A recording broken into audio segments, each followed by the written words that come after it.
Minsan, yung pinakamahal mo pa, yung matindi ang maibibigay na sakit sa'yo.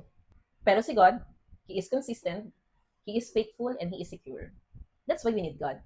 This is episode number 8 sa tanong na bakit kailangan natin ng Diyos sa buhay natin. So bakit nga ba? Dahil kailangan natin ng pag-ibig na hindi nagbabago. Kasi yung human love, it can fail us, it, it can hurt us. Pero yung love ng Diyos, it is faithful, unconditional, and loyal. And it is constant. Pansin natin, nasasaktan tayo ng tao. Minsan nga, yung pinakamahal pa natin, yung makakasakit sa atin ng matindi eh. Pero tandaan mo, sa panahon na hurt ka, mas gusto iparamdam ng Diyos na mahal ka niya. Kaya lapit ka lang sa Kanya. Kasi hindi niya iiwan yung puso mo na durog, na wasak. Sa Kanya, may healing, may restoration, at may pagmamahal na hindi nakabase sa performance mo. Kaya i-whisper mo kay Lord, Lord, heal my life.